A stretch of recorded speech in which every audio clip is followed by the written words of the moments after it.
Boa noite a todos os conectados. Iniciamos ao vivo de São Paulo o programa de educação continuada refletindo sobre o tratamento da dor no Brasil, um projeto do Laboratório Cristal em parceria com a Clanad, editora científica, e apoio da SBED, Sociedade Brasileira para o Estudo da Dor. Essa iniciativa visa apresentar informações e conceitos atuais que agreguem conhecimento à sua prática clínica. Nosso maior objetivo com essa transmissão é estimular a troca de experiências com os mais renomados profissionais da área de dor no Brasil. Eu sou Guilherme Barros, professor da Faculdade de Medicina de Botucatu, Unesp, e membro do Comitê de Medicina Paliativa da Sociedade Brasileira para o Estudo da Dor. Neste módulo, sobre epidemiologia da dor no Brasil, está ao meu lado o Dr. João Batista Santos Garcia, professor e amigo da Faculdade da Universidade Federal do Maranhão e presidente eleito da FEDELAT. Abordaremos nessa noite a realidade brasileira e internacional quanto ao consumo de opioides e também alguns mitos sobre este assunto. Antes de passar a palavra ao Dr. João, quero lembrar que este programa está sendo gravado e disponibilizado na íntegra neste mesmo site. Ao final da apresentação e durante a mesma, é possível enviar suas dúvidas e comentários. Responderemos todas que forem possíveis. Não deixem de participar. Dr. João, com a palavra. Bom, boa noite a todos. É um grande prazer estar aqui com vocês hoje, poder falar sobre a epidemiologia da dor no Brasil, sobre opioides, sobre mitos e os problemas que nós temos no Brasil e no mundo hoje com o uso de opioides. Então, quando vocês olham essa figura, esse slide, vocês imediatamente podem pensar o que há de comum entre essas pessoas. Aqui nós temos uma pessoa com câncer de pulmão em fase final da vida, com metástases ósseas. Aqui nós temos um paciente com uma contratura na região lombar, que procurou um médico por isso. Um paciente com síndrome da imunodeficiência adquirida, portador do vírus HIV, que tem uma lesão pulmonar grave e uma neuropatia periférica. Aqui nós temos um paciente acidentado, politraumatizado. Então, todos esses pacientes, eles têm em comum a dor. E a dor, hoje, ela é reconhecida pela Organização Mundial de Saúde como um problema de saúde pública. Ela é extremamente prevalente e nós sabemos do impacto que a dor tem nas pessoas. Esse impacto, ele não é só físico. A dor tem um impacto psíquico, tem um impacto emocional, tem impacto social, trabalhista, e faz com que pacientes com dor procurem muito mais os serviços médicos e aumenta de uma maneira importante os custos com esses pacientes ao sistema de saúde. Quando nós pensamos na epidemiologia da dor, nós gostaríamos de ter uma ideia bem global de como isso acontece no mundo. Então, eu trouxe para vocês esse estudo, que é um estudo europeu. São mais de 46 mil pacientes entrevistados nesse estudo, em 15 países da Europa e mais Israel. E vocês podem ver que, entre as pessoas que responderam, a prevalência de dor moderada e intensa chega a atingir 30%. Então, isso realmente é dramático quando nós imaginamos que isso pode afetar de uma forma muito importante a vida de várias pessoas. E quando nós trazemos para a nossa região essa questão, essas cifras, esses dados epidemiológicos, eu falo na região, na América Latina, nós podemos dizer que nós precisamos de mais estudos epidemiológicos que possam dar uma ideia global do que passa na América Latina em relação à dor crônica.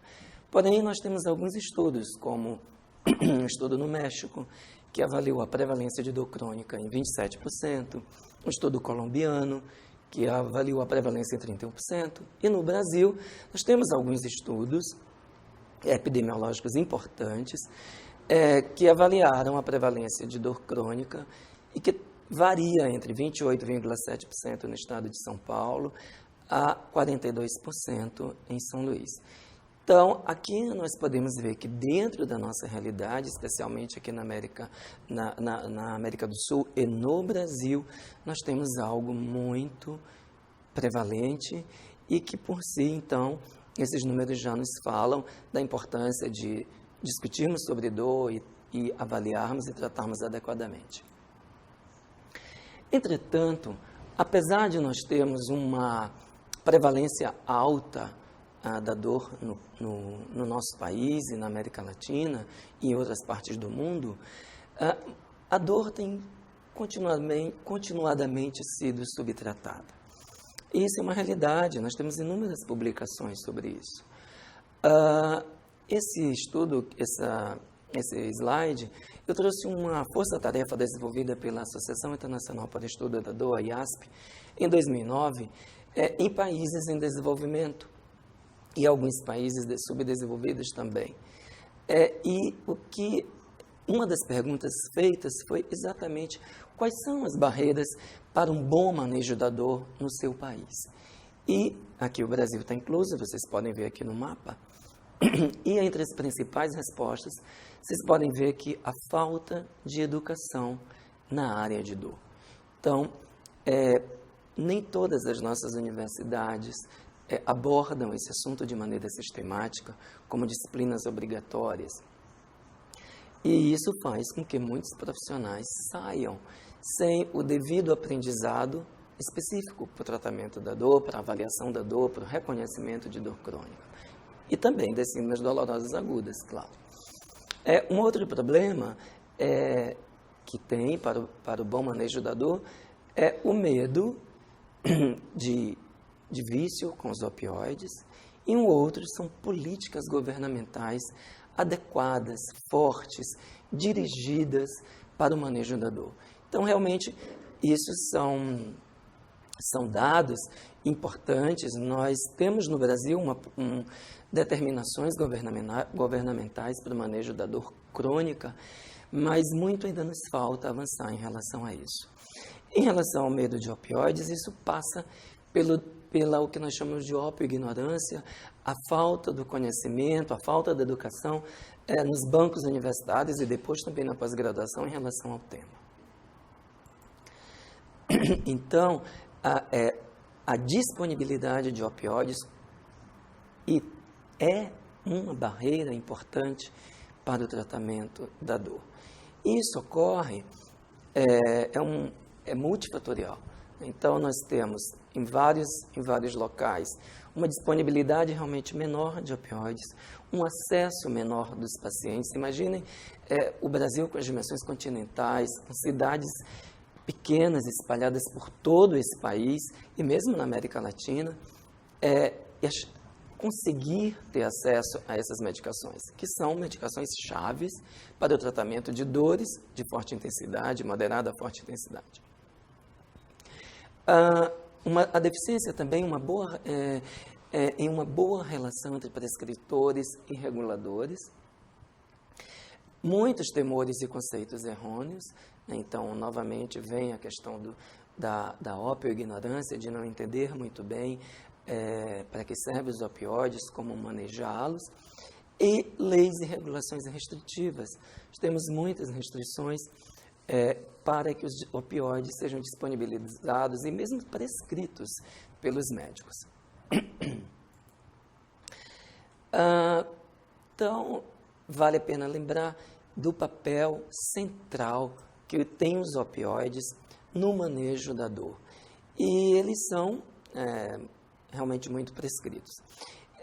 Nesse slide vocês podem ver uma chamada que eu fiz questão de trazer das novas recomendações americanas para a prescrição de opioides para dor crônica. E nessa publicação, que é uma publicação recente do ano passado, eles chamam a atenção para o fato de que 20% dos pacientes que vão aos consultórios médicos com sintomas de dor não relacionadas ao câncer ou outras dores, diagnósticos de dor relacionada, eles recebem uma prescrição de opioide. Isso é uma realidade americana. E de 2007 a 2002, as prescrições de opioides per capita nos Estados Unidos aumentaram 7,3%. Isso não é a nossa realidade. E não é a realidade em várias partes do mundo.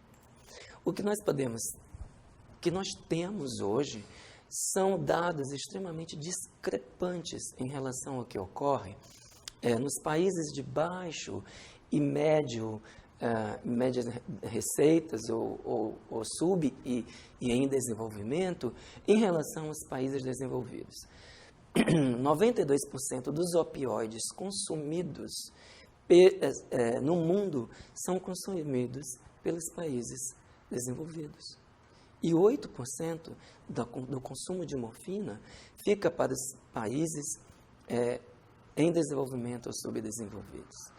Então, é chocante essa diferença, principalmente quando a gente pensa que 83% da população mundial é de países pobres, de países com baixo aporte, né, ou médio aporte, média renda.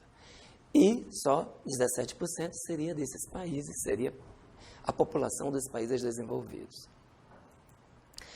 E quando nós vamos avaliar, por exemplo, o consumo de opioides em pacientes que morreram por SIDA, pacientes portadores do vírus HIV e câncer, nós observamos uma relação direta do consumo de morfina com o índice de desenvolvimento humano.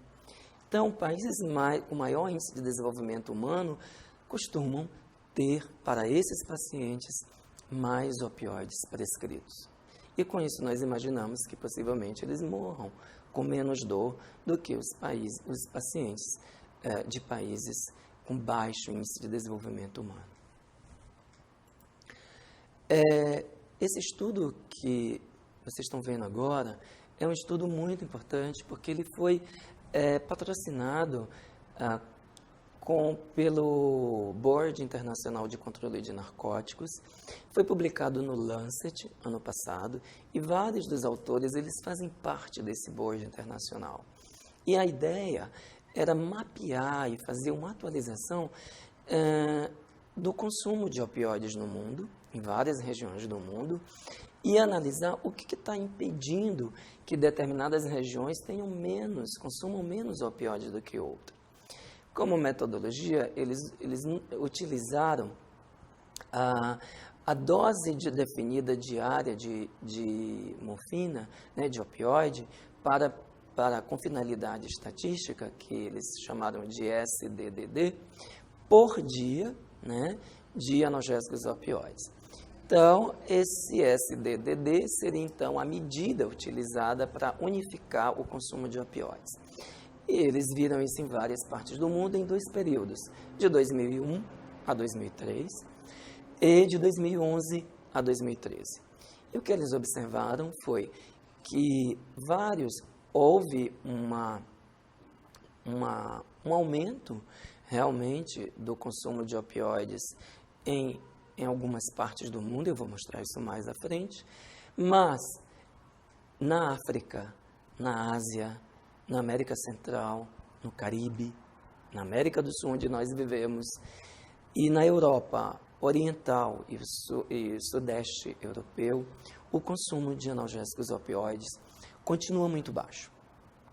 E os impedimentos para isso identificados foram vários, desde a falta de treinamento e de educação para os profissionais de saúde, a restrições financeiras, a medo de dependência, atitudes culturais, a controles excessivos, a regulação excessiva do uso de opioides. Então, nós, a partir daí, entendemos que é urgente que haja políticas governamentais dirigidas para esse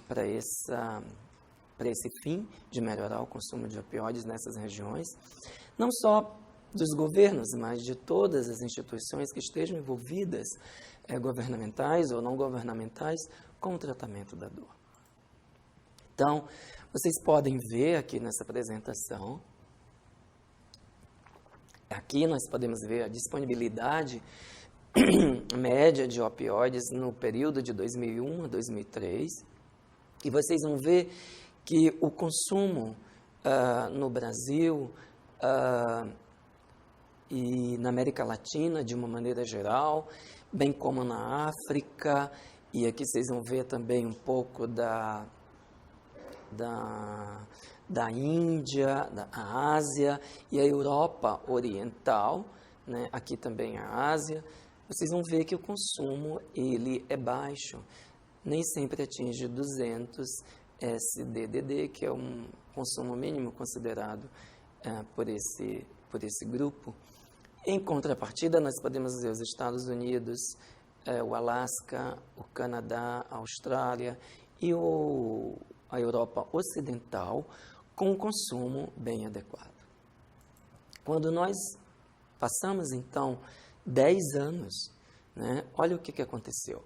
Nós continuamos com áreas muito prejudicadas, como, por exemplo, a África, a Índia, a Ásia, a Europa Oriental. E o Brasil melhorou um pouco, né? A América Latina continua com problemas graves. Vocês podem ver aqui, né, aqui Bolívia, Suriname. E o Brasil melhorou um pouco, né, em relação à Argentina e o Chile também, a Colômbia. Vocês veem que houve um aumento em toda a região, mas continua muito diferente, muito discrepante da Europa e da América do Norte de uma maneira global. O Canadá aumentou o consumo e a Austrália. Antes de falar por quê, vale a pena mostrar que em pacientes com câncer, o consumo de opioides, de acordo com a região, é muito diferente. Então, aqui, se nós formos ver o consumo pelo SDDD, né, e em relação a pacientes com câncer, vocês vão ver que os países da América Latina, da Ásia e da Europa Oriental estão aqui embaixo. E que à medida que os países vão se tornando mais desenvolvidos, e aqui a gente tem os Estados Unidos, o consumo vai lá em cima. Então, realmente, nós temos muito sofrimento possível em pacientes com câncer. E aqui nós podemos observar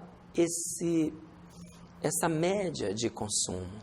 Então, quando nós olhamos aqui a América do Norte, vocês podem ver que nessa última medida de 2011 a 2003, a América do Norte atinge mais de 30 mil unidades, né, dessa média de SDDD de consumo. A Europa Ocidental aumentando, a Oceania também aumentando, mas bem diferente dos americanos. E quando a gente vem para a América do Sul, vejam, nós aumentamos bem nos últimos anos, né? A Europa Ocidental também aumentou, a Ásia também aumentou, né? Então vocês podem ver que houve um aumento, mas se vocês olharem para cá, vocês vão ver que a América do Sul, por exemplo, não atinge 350 doses diárias definidas per capita de opioides, e os americanos ultrapassam mais de 30 mil. Então é uma disparidade muito, muito grande. Quando a gente traz isso para a nossa realidade específica na América do Sul, vocês podem ver aqui o Brasil, né? Aqui nós passamos um corte no 200, que seria o mínimo aceitável, abaixo dos quais é considerado inadequado o consumo de opioides. Vocês podem ver que o Brasil está aqui. Ele realmente aumentou, ele passou o 200, mas veja, nosso consumo é pouco mais de 300 doses diárias definidas de opioide per capita em relação aos nossos vizinhos da Argentina e do Chile. Nós consumimos praticamente a metade, ou menos do que a metade, do que os nossos vizinhos na América do Sul. O que é difícil de compreender, uma vez que nós temos um país muito maior, com dimensões continentais. E quando nós vamos aqui nós temos um consumo parecido com a Colômbia ou com o minúsculo Uruguai. Então, nós precisamos realmente repensar nisso no nosso país. Aqui a gente tem a Venezuela, que nesse estudo de 2013 está aqui beirando os 100, e que esta semana lançou um apelo ao mundo. A Venezuela hoje está sem qualquer tipo de opioides, de analgésicos para o tratamento dos seus pacientes. E os pacientes estão morrendo com câncer e com doenças crônicas de forma desumana. Eu aproveito esse canal para, em nome da Sociedade Brasileira para o Estudo da Dor, que apoia esse evento, e em nome da IASP, Associação Internacional para o Estudo da Dor, para falar que os nossos governantes e todas as instituições envolvidas possam, de alguma maneira, ajudar os nossos irmãos da Venezuela que estão sofrendo e morrendo de forma indigna. Quais seriam os principais motivos pelos quais nós temos essa situação, esses indicadores na América do Sul? Então, os principais indicadores aqui são a ausência do conhecimento, do treinamento, da educação em opioides. Um outro problema são as restrições financeiras, né? O caso da Venezuela agora é exatamente esse. Atitudes culturais, né, em relação eu não acho que é melhor não prescrever opioide porque o opioide é o último recurso, por exemplo. O medo de ter sanções criminais pelo uso de opioides. Então, tudo isso faz um conjunto de fatores que faz com que os opioides sejam menos prescritos na nossa região. E essa discrepância e essa situação calamitosa que ocorre em alguns países chamam a atenção para que o tratamento da dor deve ser reconhecido como direito humano básico. É fundamental que os nossos governantes se lembrem disso, que as nossas sociedades estejam atentas para isso. Tratar a dor e ter políticas adequadas é um dever, né? Faz parte das obrigações do nosso sistema de saúde, para que a gente evite e proteja o nosso povo de situações desumanas, cruéis e degradantes. Por outro lado, nós estamos vivendo e vendo aqui na América do Sul situação de dificuldade extrema, dificuldade de muita limitação para o tratamento da dor. Em contrapartida, nós temos um retrato americano completamente diferente. Então, esse estudo mostra claramente o que está acontecendo hoje nos Estados Unidos, por exemplo. Então, o uso inadequado, o abuso e o vício é uma realidade americana. E essa é uma revisão sistemática publicada na Penha no passado, é uma das várias revisões sistemáticas que tem, e estudos também que têm aparecido em revistas de impacto ao redor do mundo, publicado pelos americanos, chamando a atenção para o tamanho do problema que eles têm hoje. E eles têm, nesse estudo, uma média de vício variando entre 8% a 12%, e os autores dizem que essa média está subestimada, porque os cálculos, a forma como foi calculado, como os estudos foram feitos, geram um viés para subestimar esse percentual. E os autores, eles terminam esse estudo falando uma sentença que me preocupa, né, e que realmente é preocupante para o mundo inteiro, em que eles não estão certos se os benefícios que vêm com o uso de opioides são tão necessários, uma vez que na literatura há um pouco de falha em relação a isso, especificamente para alguns tipos de dor. E quando a ideia seria, será que compensa para eles usar opioides em relação ao peso que eles estão tendo hoje com vício e abuso no sistema de saúde? Então, na verdade, os americanos vivem uma epidemia muito grave em relação ao uso de opioides.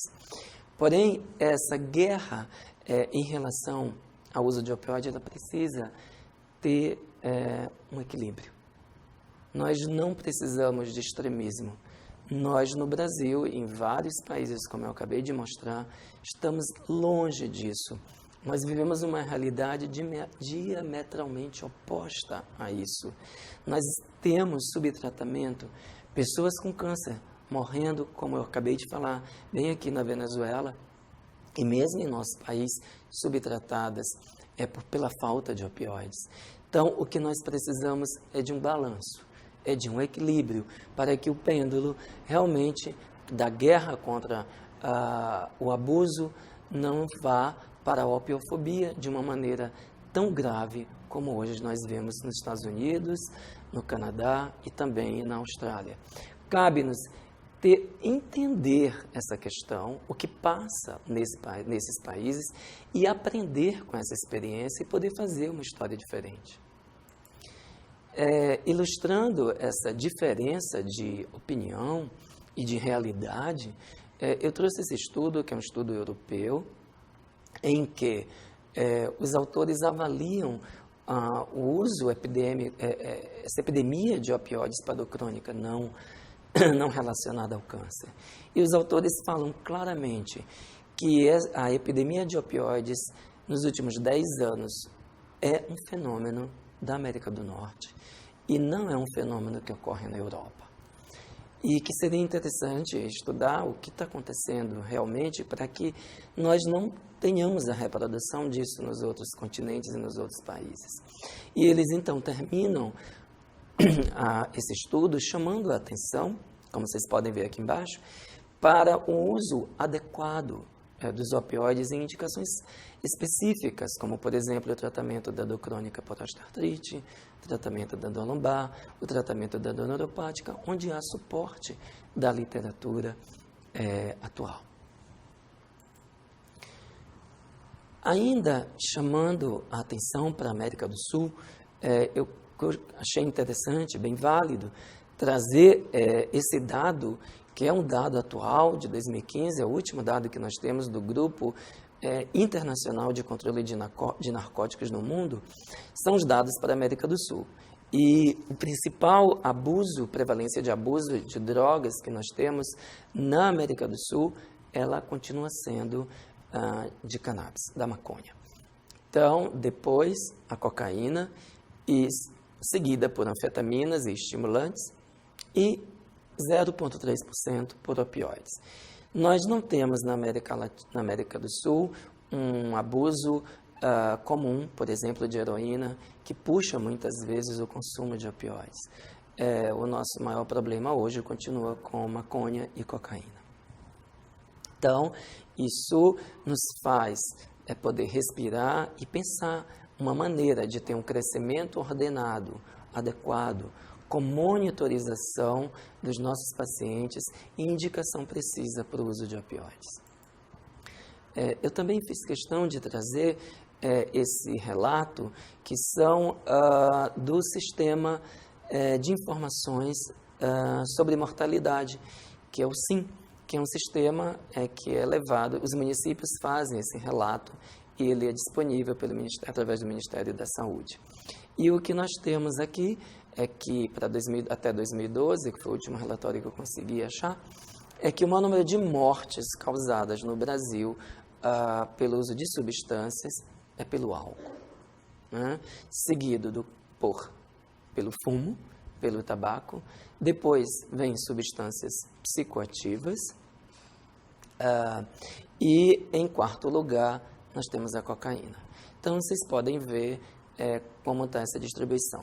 Na verdade, falta-nos dados epidemiológicos nacionais sobre abuso de opioides no Brasil. E também eu fiz questão de trazer essa afirmativa do Rolf Treed, que foi presidente, o ex-presidente da Associação Internacional para o Estudo da Dor. No ano passado, na ONU, durante uma assembleia especial que abordou o problema de drogas no mundo.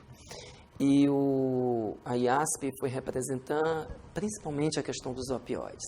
E mostrou como nós temos hoje no mundo locais, como eu acabei de falar, em que o abuso de substâncias e morte por overdose é um grave problema, e como nós temos, de outro lado, países onde simplesmente nós não temos opioides disponíveis para pacientes na fase final da vida. E isso resulta num sofrimento desnecessário de ambas as partes.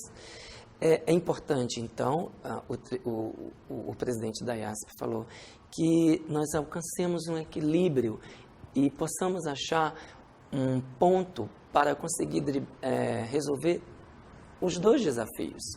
Um de abuso de overdose, para prescrição excessiva e uma prescrição inadequada de opioides, e, por outro lado, os lugares onde a falta do acesso para uso apropriado de opioides. Então, a IASP está bem sensibilizada, está muito preocupada e desenvolvendo políticas educacionais em relação a essa questão especificamente.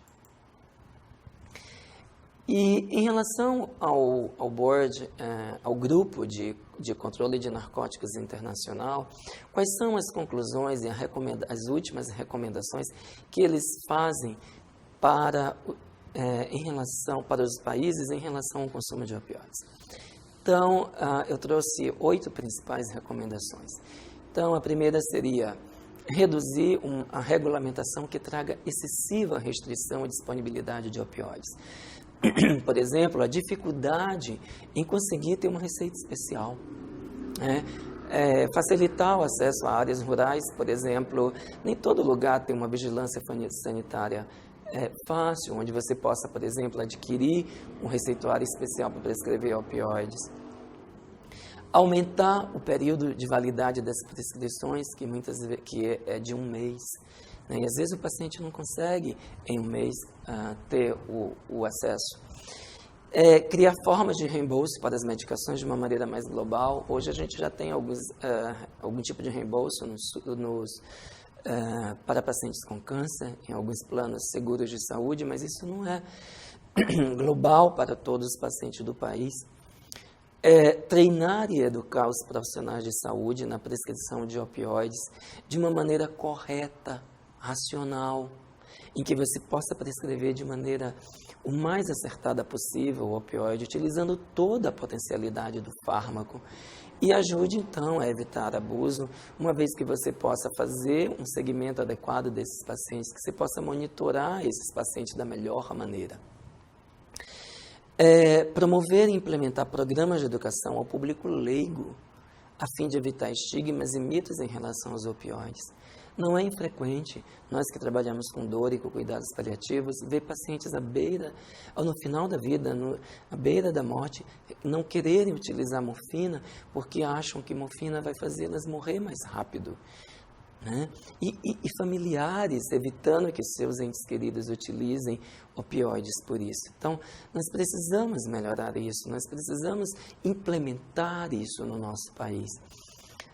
Também reduzir o excessivo marketing pela indústria, promovendo as relações mais éticas possíveis entre a indústria e o médico, de forma que você possa realmente transmitir, através do marketing, a melhor indicação, a correta mesma indicação, que você possa falar sobre monitorização, e isso transformaria esse casamento muito mais perfeito.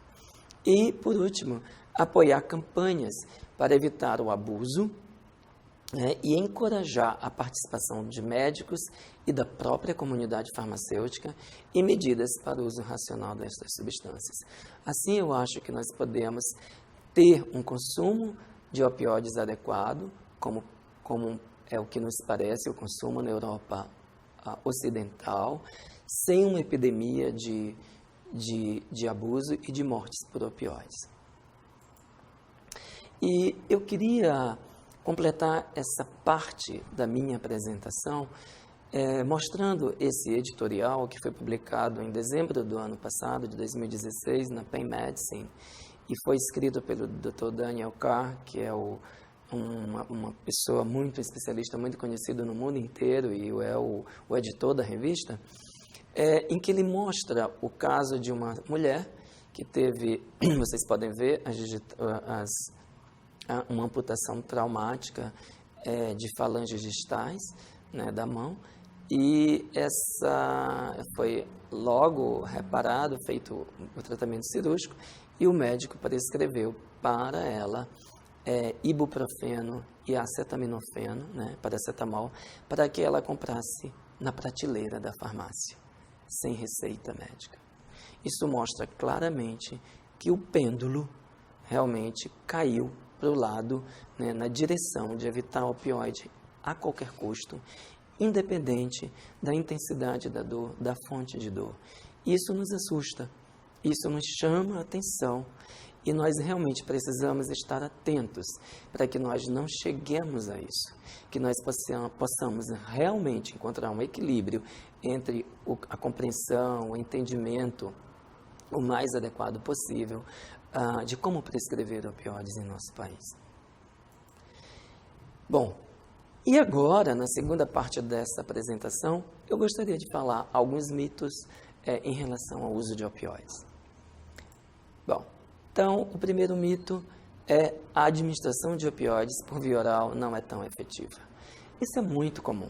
Vários dos nossos pacientes nos pedem para utilizar outras vias que não seja oral. Doutor, eu não posso tomar a minha morfina, por exemplo, ou o meu tramadol pela veia, né?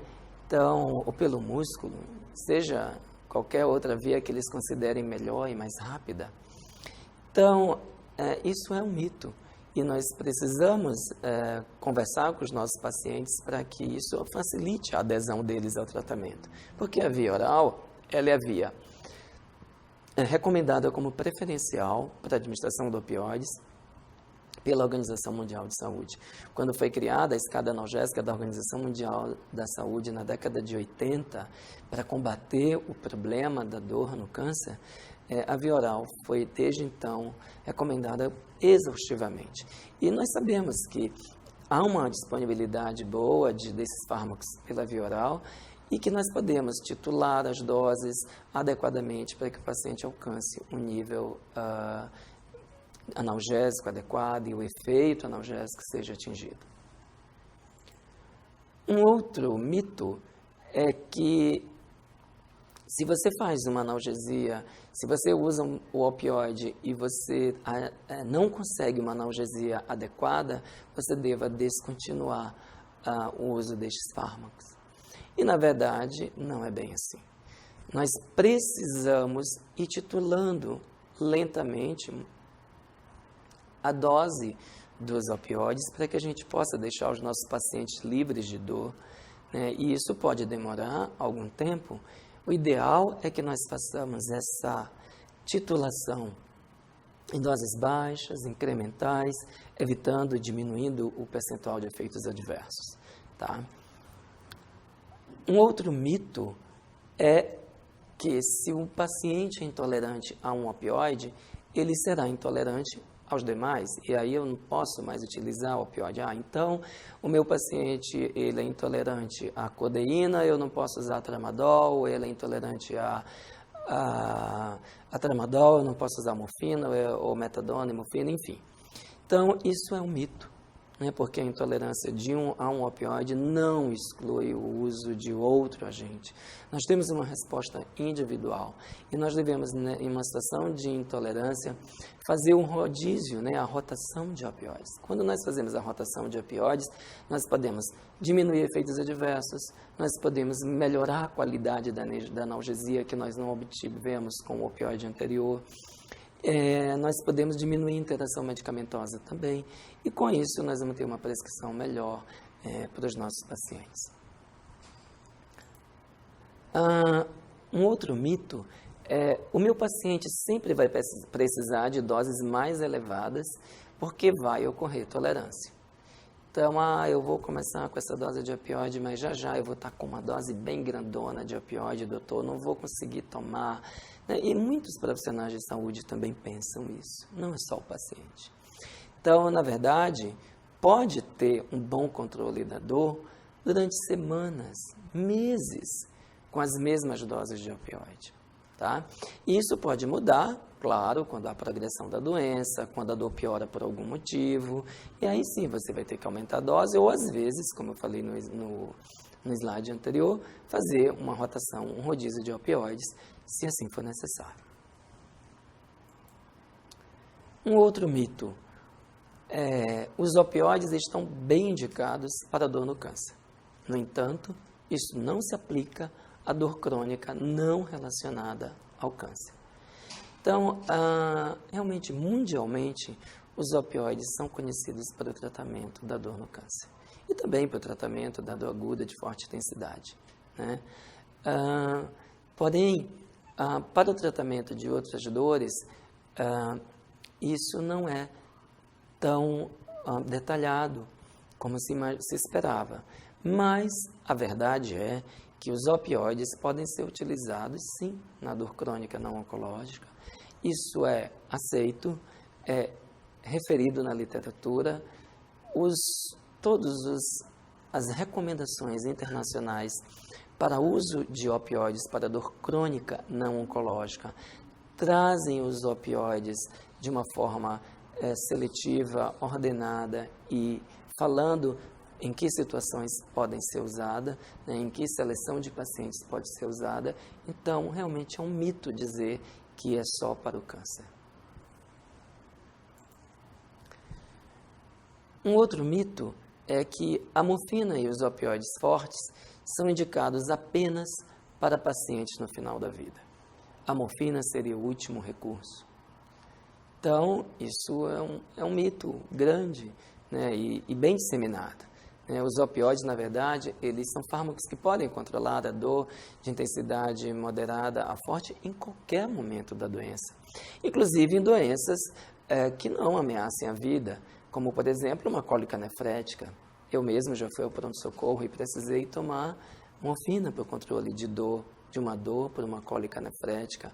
Quantas vezes nós não utilizamos na nossa prática diária os opioides potentes para o controle da dor pós-operatória, que são fundamentais, e tantas outras situações que nós podemos utilizar no dia a dia os opioides. Um outro mito é: eu vou ter problemas legais com a vigilância sanitária do meu estado ou do meu país porque prescrevo muito opioide. Então, é o medo de sanções legais. Vão descobrir que eu sou um grande prescritor, né? Então, será que isso vai me causar algum problema? Né? Então, isso é realmente mais uma percepção subjetiva do que uma realidade. Né? A chance de você ser investigado por isso é mínima se você está em um serviço em que você está documentando tudo, em que você tem uma prescrição coerente, em que você indica adequadamente o uso de opioides, em que você monitora regularmente seu paciente. Então, é um medo realmente com muito pouco fundamento e não deveria ser algo que impedisse a prescrição e o uso de opioides no nosso país. E eu gostaria de concluir, então, dizendo que a educação é o elemento-chave para que nós possamos melhorar não só os indicadores do uso de opioides, mas os indicadores do tratamento da dor no nosso país. Que nós possamos educar no banco da faculdade os nossos profissionais de saúde para que eles possam identificar a dor não só como um sintoma, mas como uma doença que possa ter um impacto tão negativo no cotidiano. E assim, então, nós podemos melhorar os nossos indicadores no Brasil, na América do Sul, na América Latina. Muito obrigado. Dr. João, parabéns pela brilhante apresentação, bastante elucidativa, concisa e bem objetiva na questão da epidemiologia e da problemática de dor. Eu gostaria de incentivar os colegas para que estejam conectados no presente momento, para que enviem suas perguntas, para que participem ativamente, deem opiniões, questionem, porque esse é um momento muito interessante, acho que é o momento mais rico de toda essa nossa sessão hoje, que é essa interação que os senhores têm conosco, especialmente com o Dr. João. Para iniciar essas discussões, eu gostaria de trazer uma pergunta feita pelo colega Ricardo Luiz Bossidal, de Jundiaí, aqui no interior do estado de São Paulo, que ele pergunta quais são os medicamentos opioides disponíveis no Brasil, e emendando com a pergunta que foi realizada pelo colega Marlon da Silva Santana de Marília, também no interior de São Paulo, que pergunta quais são os opioides mais utilizados nos Estados Unidos. Tá. Nós temos no Brasil hoje disponíveis um elenco de opioides, e quando eu falo disponíveis, são disponíveis não necessariamente pelo governo, tá? Disponíveis para compra, tá? E nós podemos elencar a codeína, o tramadol, que são opioides fracos. Nós temos a oxicodona, que é um opioide fraco, mas que pode também ser considerado um opioide forte a partir de uma determinada dosagem. Nós temos a morfina, nós temos a metadona, o fentanil transdérmico, a buprenorfina transdérmica, a meperidina venosa e os outros opioides que são utilizados em anestesiologia, como que não fazem parte do escopo dessa discussão, mas nós deveríamos citar, que são o fentanil, o alfentanil, o sulfentanil e o remifentanil. Em relação ao que é disponibilizado pelo governo, pelo Ministério da Saúde, no seu protocolo de diretrizes para o tratamento da dor crônica de outubro de 2012, nós sabemos que é disponível hoje a codeína, a morfina e a metadona. Então, esses 3 opioides, o governo do Brasil se dispõe a fornecer gratuitamente para os pacientes que procuram serviços de dor credenciados. O que ocorre é que nem sempre há um abastecimento adequado em todo o país, nem isso não atinge todas as cidades brasileiras. Isso se restringe muito mais às capitais e realmente há muita falta. Não há uma uniformidade na disponibilidade dessas medicações. Isso gera, então, muita falta de disponibilidade, de acessibilidade desses opioides para os pacientes. Então, a Sociedade Brasileira para o Estudo da Dor, ao longo desses anos, tem trabalhado, tem tentado, gerado esforços para tentar melhorar isso no país. Nós tivemos, inclusive, reuniões do Ministério da Saúde para tentar rever essa portaria, para ver o que pode ser feito, e isso juntamente com outras instituições, como a Sociedade de Paliativos, o Instituto Nacional do Câncer, entre outros. Eu não sei de cabeça dizer o que é mais utilizado hoje nos Estados Unidos, mas eles têm um leque de opioides muito maior do que nós. Eles têm a hidromorfona, eles têm eles têm a hidrocodona, eles têm a oximorfona, eles têm a oxicodona em outras apresentações, como, por exemplo, liberação direta, que nós não temos no Brasil.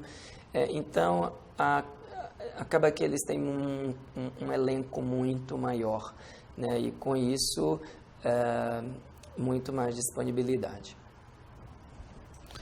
Chegou uma pergunta muito interessante vinda de um colega de Juiz de Fora, Erval Lacerda Bonfante, que ele pergunta se aqueles pacientes que são usuários dependentes de maconha e cocaína, se para esses o risco do abuso e vício de opioides também se manifesta de forma mais importante. Excelente pergunta. Hoje nós não temos ferramentas para fazer um screening, uma triagem que seja uniforme e aceita em todo o mundo para risco de uso de opioides. Mas nós temos vários dados que apontam, e as ferramentas que nós utilizamos, mesmo não sendo as ideais, e como eu disse, não uniformes, que mostram que os usuários de drogas, os dependentes químicos de uma maneira geral, sejam de maconha, de cocaína, de heroína, ou mesmo de fumo, mas principalmente das drogas ilícitas, eles são grupo de risco. E quando nós vamos fazer essa triagem de para quem prescrever opioide, isso é algo que nós temos que levar muito em conta. Esse paciente que é usuário, por exemplo, de cocaína, ele só vai receber opioide se ele tiver uma necessidade adequada mesmo, a indicação seja precisa para o uso dessas substâncias. E ele deverá ser monitorado de uma maneira muito especial para que ele não use o opioide de uma maneira abusiva e que também não se torne um viciado nessa substância. Não é que nós não vamos utilizar, mas nós só vamos utilizar se tiver uma indicação precisa. Se nós pudermos usar outros fármacos que possam controlar a dor desse paciente, será a nossa preferência.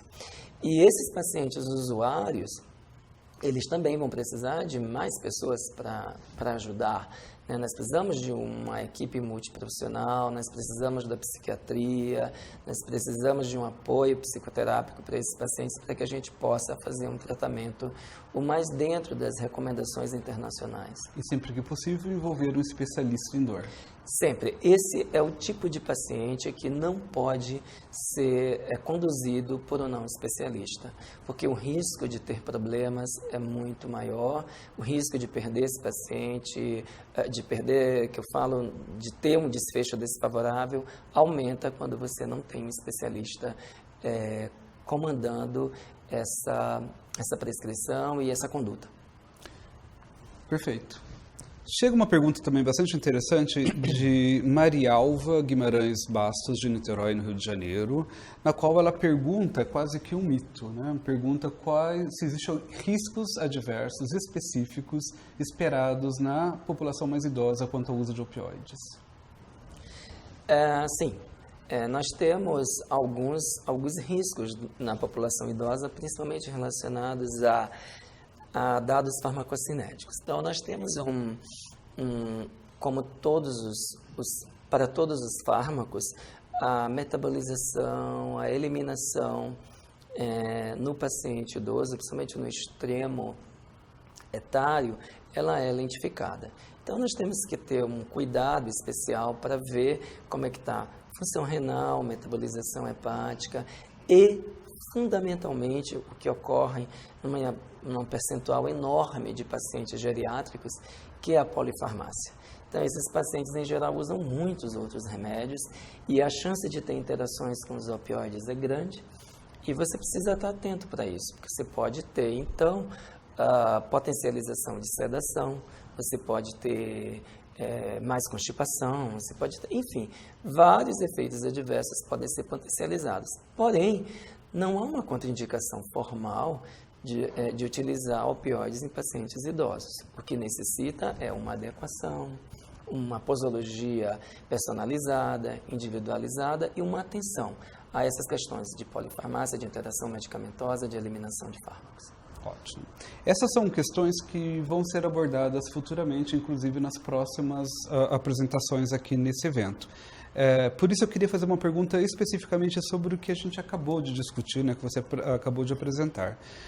Obviamente que nessa minha pergunta eu vou perguntar sobre a sua opinião como conselheiro da IASP, posição que você assume no momento. Como você vê o posicionamento atual da IASP frente a essa discrepância de que em determinadas regiões do globo existe um consumo exagerado e quase que sem critério, com riscos de vício, para as outras regiões em que mais de 80% da população reside, da população global, que tem difícil ou pouco acesso aos opioides?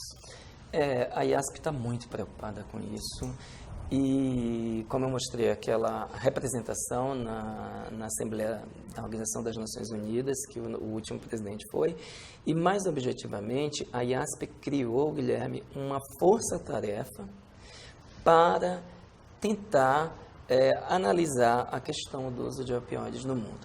Então, fazendo um balanço entre o que é, onde está o abuso, o excesso e onde está a falta. E, inclusive, eu faço parte dessa força-tarefa hoje, né, da IASP. Então, desde novembro do ano passado, nós estamos reunindo e tendo várias interações para tentar gerar um documento que possa chamar a atenção do mundo para o problema do uso indiscriminado de opioides, sem deixar de chamar a atenção para a necessidade, para os países que precisam.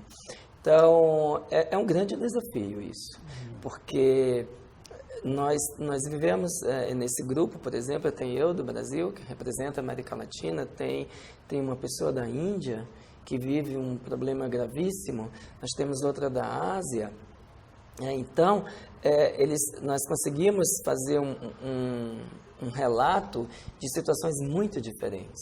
E eu acho que a IASP vai, nos próximos anos, continuar fazendo uma educação continuada, vai soltar um documento, acho que agora, até o começo de junho, sobre essa questão especificamente. Se você olhar na revista PEN, que é a revista da IASP, há um crescente número de publicações chamando a atenção para o problema. E a busca do equilíbrio, que é fundamental. Você acha que a nossa situação específica do Brasil frente ao que acontece nos Estados Unidos, na Europa e na Austrália, né, dessa situação de uso excessivo e de abuso importante, você acha que essa situação de alguma forma já está acontecendo no Brasil? Você prevê que isso venha acontecer proximamente? Ou existem situações muito próprias nossas que talvez não permitam que isso aconteça? Eu acho que hoje a nossa preocupação maior é com o subtratamento e com a falta de disponibilidade de opioides, né? Mas é claro que se você for ver o relatório de serviços grandes de dor no Brasil, você já vai encontrar casos de abuso, né? E eu acho que isso vai ser inevitável, porque nós temos um percentual de pacientes que vão abusar. O que chama a atenção é que nós não temos ainda no Brasil formas de monitorização de pacientes que usam opioides tão bem adequadas. Então, isso é o que nós precisamos melhorar com a educação. Então, quando eu falo em educação, não é só educar a prescrever, é educar a acompanhar esses pacientes. Então, se nós tivermos formas de monitorar adequadamente, nós podemos ter um caminho muito diferente. Outro dado interessante, você falou, por exemplo, nós não temos um abuso grande de heroína. E a heroína está muito próximo com os opioides nos países como os Estados Unidos, né? E, então, isso de alguma forma não protegeria, mas é um dado a nosso favor. Mas, de qualquer forma, nós temos que estar muito atentos, né? Eu acho que nós não temos dados alarmantes, graças a Deus, mas nós devemos educar e ensinar como, não só como prescrever, mas como monitorar os pacientes em uso de opioides, principalmente os de grupo de risco e para dor crônica não oncológica. Identificando aqueles comportamentos que podem ser aberrantes. Exatamente. Eu acho que nos próximos módulos isso vai ser muito falado aqui, né? E esses comportamentos aberrantes, aquele paciente que perde as receitas, que frequenta vários especialistas buscando opioide, aquele paciente que nunca dá a quantidade de medicação que você dispensou por mês, por sempre ele tem algum motivo, alguma desculpa para falar que não tem mais opioide, e realmente aqueles pacientes que têm risco, não é só os adictos, né, os pacientes viciados, mas pacientes com distúrbios psiquiátricos, pacientes muito deprimidos, pacientes com desordens psíquicas, são também pacientes de risco. Ótimo. Tem duas perguntas de dois colegas aqui, um que vem do Rio de Janeiro, que trata da questão do rodízio de opioides, quais seriam as indicações, a segurança e a adaptação do paciente. Mas essa pessoa, o Jorge Gomes Peixoto, também pergunta quando, além do paciente que é o paciente renal grave, quando seria outra situação da indicação para o emprego de metadona.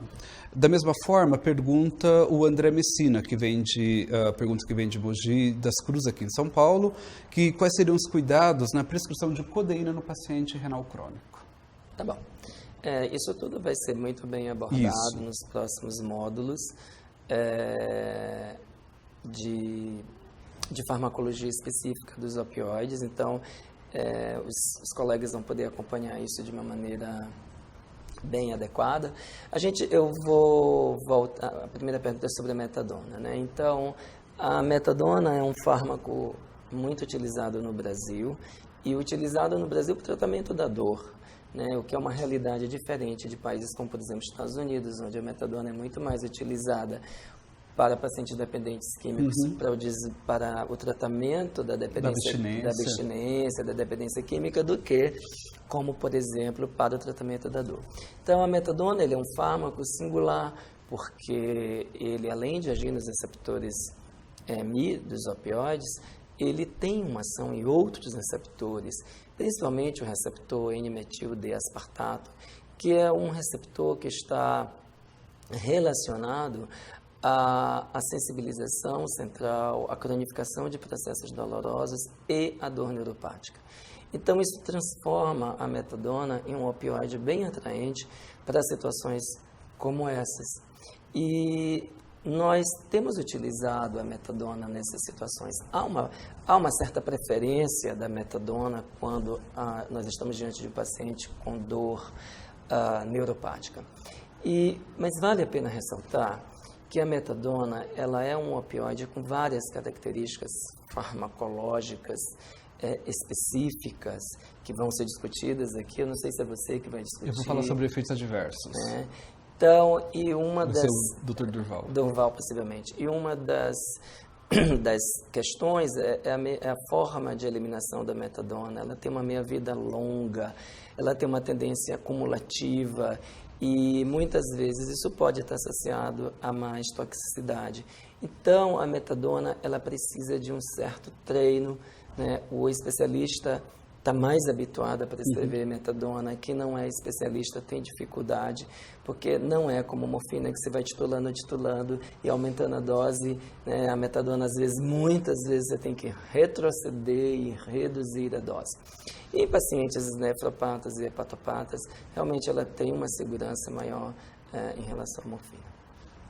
Tem uma pergunta muito interessante que chegou do nosso colega Roberto Sanches de Limeira, que pergunta quanto às questões burocráticas, né, que de certa forma são limitadoras para a prescrição de opioides, especialmente opioides potentes no Brasil.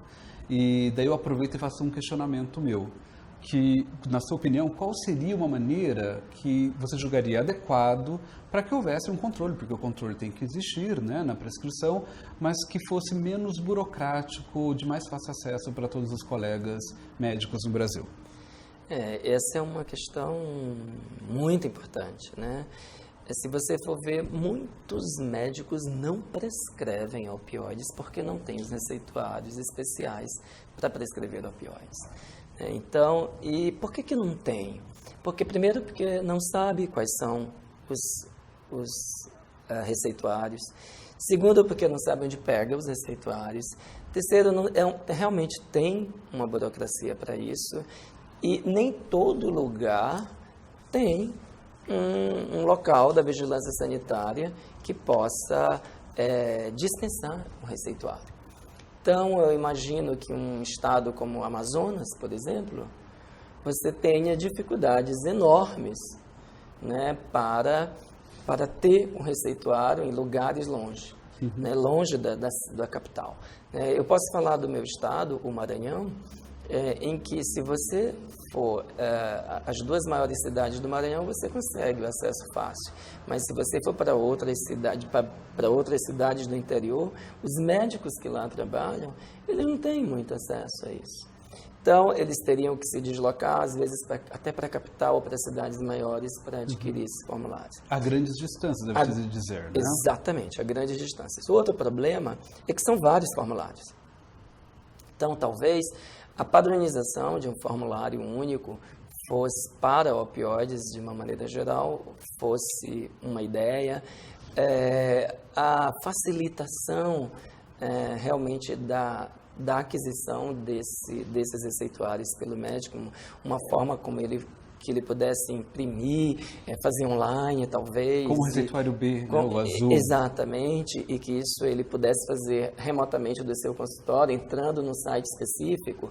Né? Isso facilitaria demais, porque vocês têm que, por exemplo, o receituário de morfina e de metadona e de fentanil transdérmico, você tem que ir pessoalmente ou mandar um representante até a Secretaria de Saúde da sua cidade para pegar na mão e trazer para o seu consultório.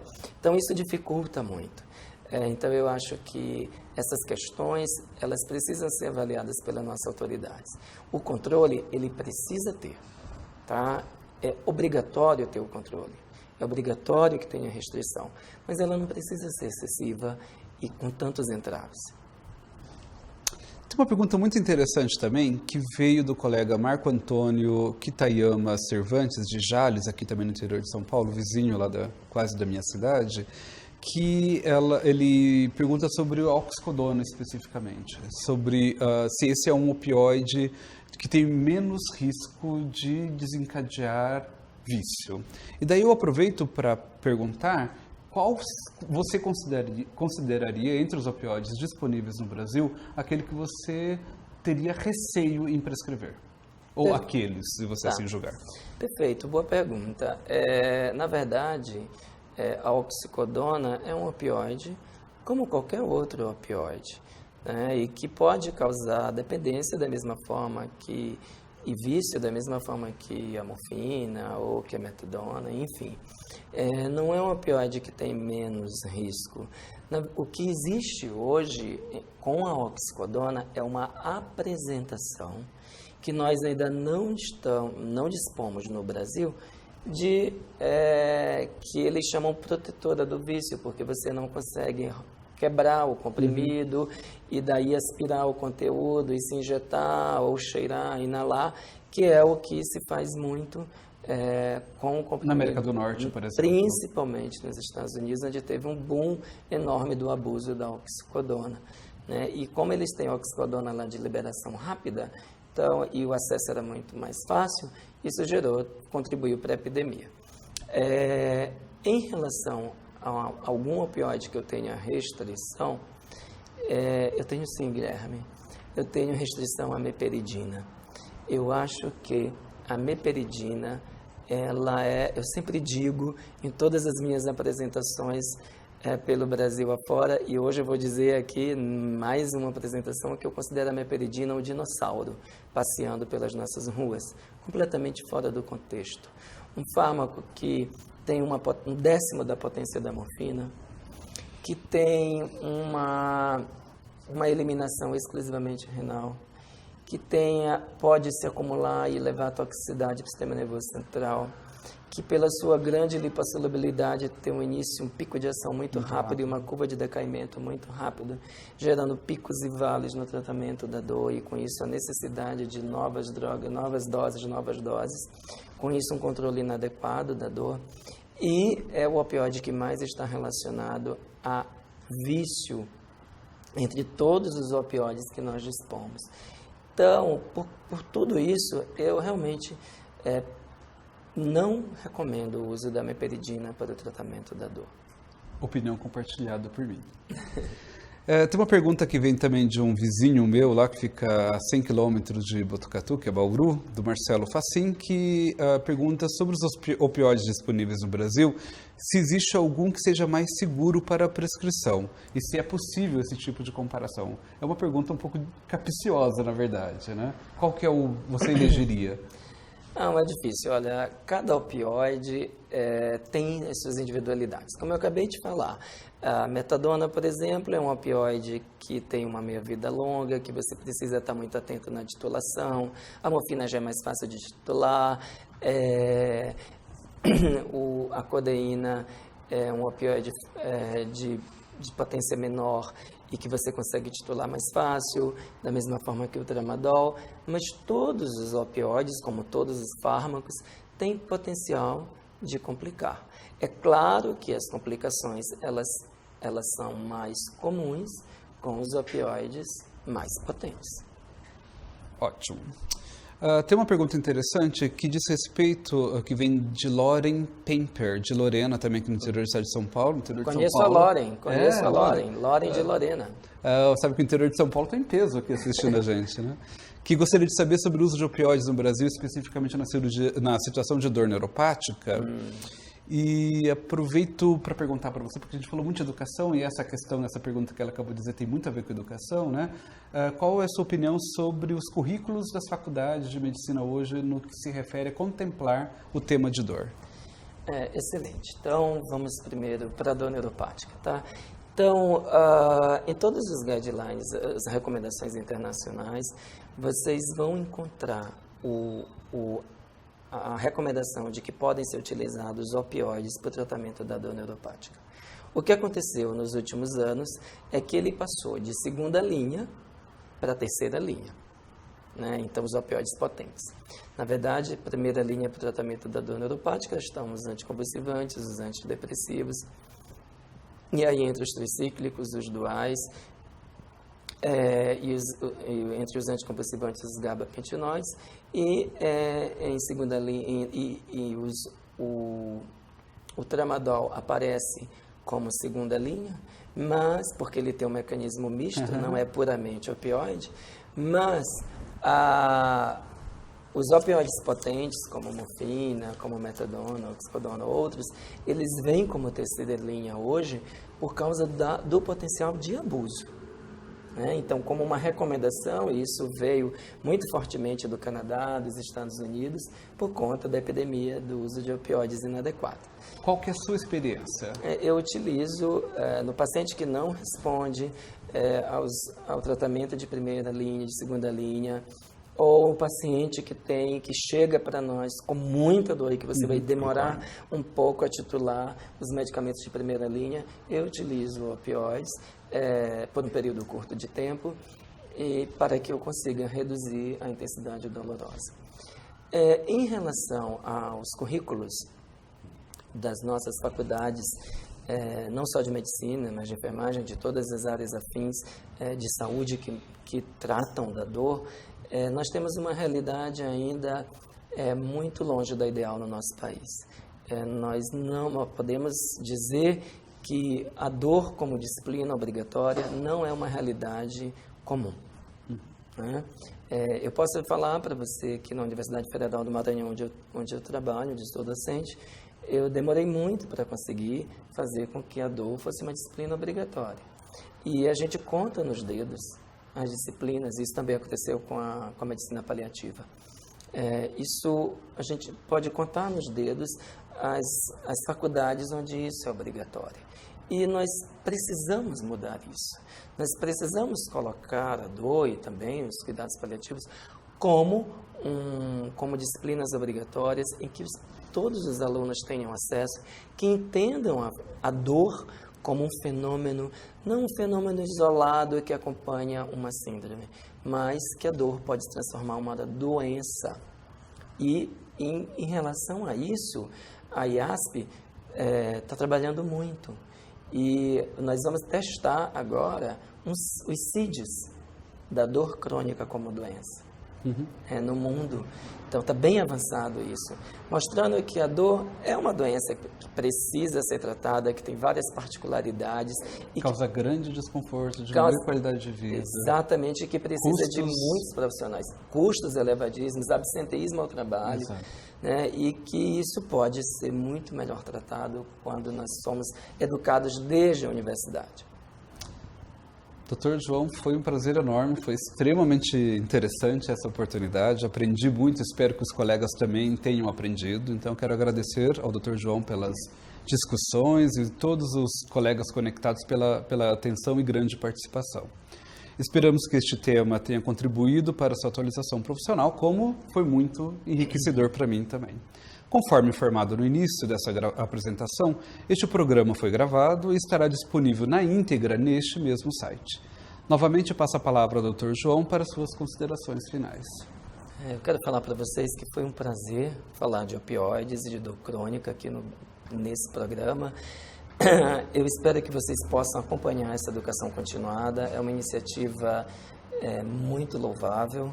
E eu fico muito feliz que tem o apoio da Sociedade Brasileira para o Estudo da Dor, e espero que tenhamos sempre muita participação como hoje e que realmente nós possamos contribuir para o melhor conhecimento, melhor avaliação e melhor tratamento da dor no nosso país. Muito obrigado. Bem, chegamos ao final desse primeiro módulo do programa refletindo sobre o tratamento da dor no Brasil. Agradecemos em nome do Cristale e da editora Planade pela sua participação. Não deixe de responder as questões sobre este primeiro módulo, que estão neste site, para obtenção do certificado de atualização profissional. O próximo módulo, abordagem do paciente com dor, acontece no dia 10 de agosto e teremos aqui a presença do Dr. Durval Campos Crachete. Tenham todos uma boa noite. Boa noite.